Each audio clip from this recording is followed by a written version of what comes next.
depuis quelques décennies, un large débat est ouvert dans la société sur la place de l'animal.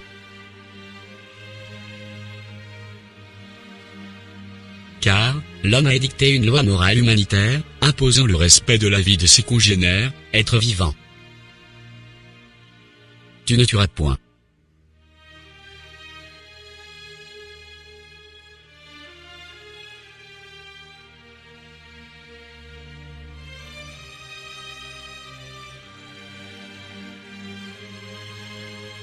Alors, pourquoi ne croyez-nous pas à ce que la parole de Dieu exprime ?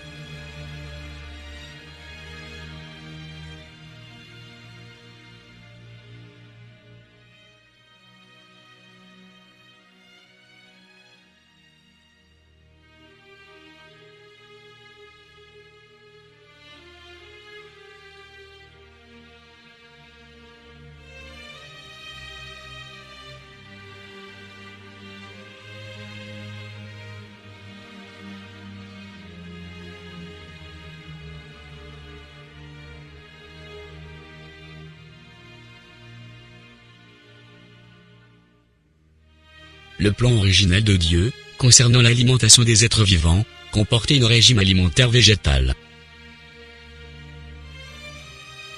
Avant l'entrée du péché, la diète consistait en fruits, en graines et en fruits oléagineux, ainsi que des légumes.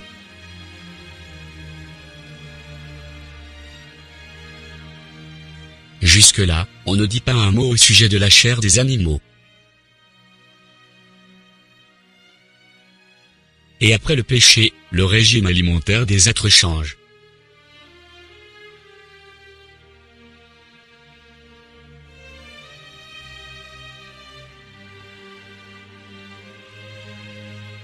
Alors quel est ce péché qui a fait que le régime alimentaire des êtres puisse changer? Et aussi, qui a apporté une rivalité entre l'homme et les animaux?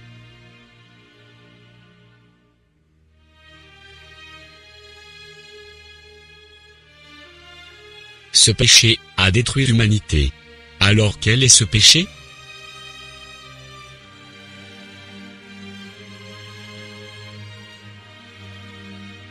Dans la Bible, au Nouveau Testament, voici comment Jean-Baptiste présenta Jésus.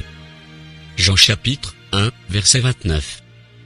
Le lendemain, il vit Jésus venant à lui, et il dit, « Voici l'agneau de Dieu, qui ôte le péché du monde. » Il y a une vérité là. Regardez bien.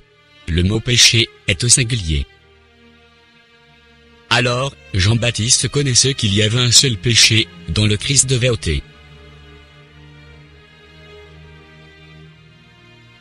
Jésus-Christ de Nazareth avait introduit sur le mystère caché de ce péché originel devant les pharisiens, qui n'ont pas compris le message. Car, le Christ leur paraîtrait comme un phénomène.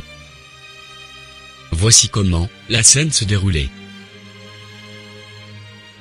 Un jour, Jésus-Christ de Nazareth donna son discours devant les pharisiens.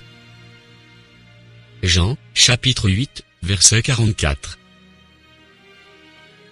Vous avez pour père le diable, et vous voulez accomplir les désirs de votre père. Il a été meurtrier dès le commencement. Voici la partie qui nous intéresse. Il y a une grande vérité là-dessus. Suivez. Jésus nous étale Satan comme étant meurtrier. Cela veut dire l'auteur d'un meurtre. Avec précision, dès le commencement. Alors tous nous savons bien que Genèse veut dire aussi commencement. Or, au commencement c'est dans le jardin d'Éden qu'il nous renvoie. Sûrement en Éden, était-il question de tuerie? Oui, bien sûr. Car, la preuve de cette action est citée au chapitre 3 au verset 21 du livre de Genèse. Lorsque l'Éternel fit à Adam et Ève, les habiller en peau des bêtes, qu'ils avaient tuées sous l'intoxication de Satan. Avoir les vêtements des peaux d'animal de cette quantité, il faut que l'animal soit mort, n'est-ce pas? Alors d'où provenaient ces peaux d'animal? Parce que l'homme et les animaux vivaient tous ensemble. Et il n'y avait pas la tuerie. C'est juste une façon de montrer le crime commis au jardin d'Éden. Ceux-ci sont des signes que les seigneurs avaient laissés dans les Saintes Écritures, pour ceux qui auront de la sagesse spirituelle, puissent l'éclaircir. Parce que aucun des méchants ne comprendra. malgré le monde n'arrive pas à comprendre, en croyant qu'il s'agissait d'un simple fruit, ou d'une union sexuelle, entre la femme et le serpent. Or cela est faux.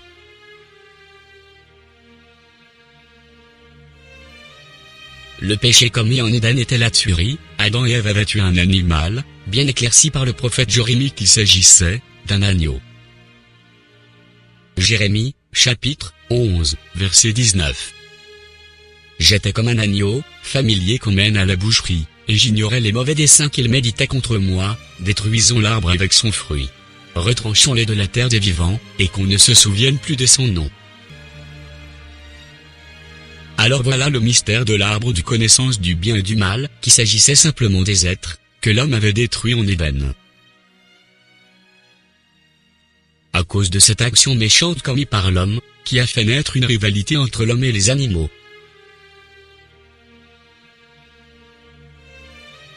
Les animaux qui sont sauvés furent appelés animaux sauvages, et les animaux qui n'avaient pas réussi de se sauver, mais dominés par l'homme, c'est pour cela on les appelle les animaux domestiques.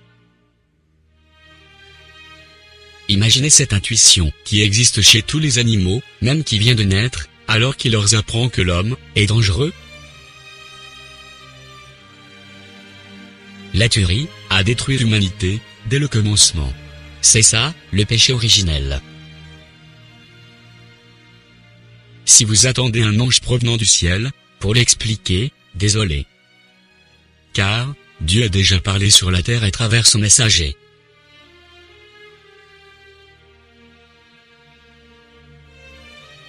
Aujourd'hui, ceux qui ont compris la véritable voie de Dieu n'admettent plus que leur nourriture soit accompagnée d'un produit venant de cet acte satanique.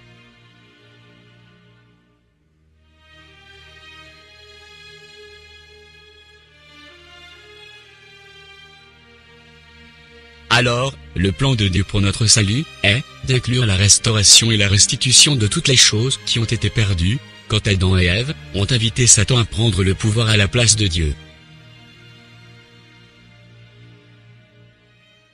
C'est pour cela, dans les Saintes Écritures, l'Éternel nous a promis un nouveau ciel et une nouvelle terre, qui signifie simplement l'arrivée d'un nouveau message, la parole provenant directement du ciel, auprès de Dieu, qui doit s'installer ici-bas pour restaurer l'humanité, pour racheter les élus de Dieu. Alors pensez-vous que les rachetés tueront des animaux pour s'alimenter? Ésaïe, chapitre 11, versets 6 à 9. Le loup habitera avec l'agneau, et la panthère se couchera avec le chevreau. Le veau, le lionceau, et le bétail qu'on engraisse, seront ensemble, et un petit enfant les conduira. La vache et l'ours auront un même pâturage, leurs petits un même gîte. Et le lion, comme le bœuf, mangera de la paille. Le nourrisson s'ébattra sur l'antre de la vipère, et l'enfant sevré mettra sa main dans la caverne du basilic. Il ne se fera ni tort ni dommage sur toute ma montagne sainte, car la terre sera remplie de la connaissance de l'Éternel, comme le fond de la mer par les eaux qui le couvrent. En ce jour, le rejeton d'Isaïe sera là comme une bannière pour les peuples. Les nations se tourneront vers lui, et la gloire sera sa demeure. Amen.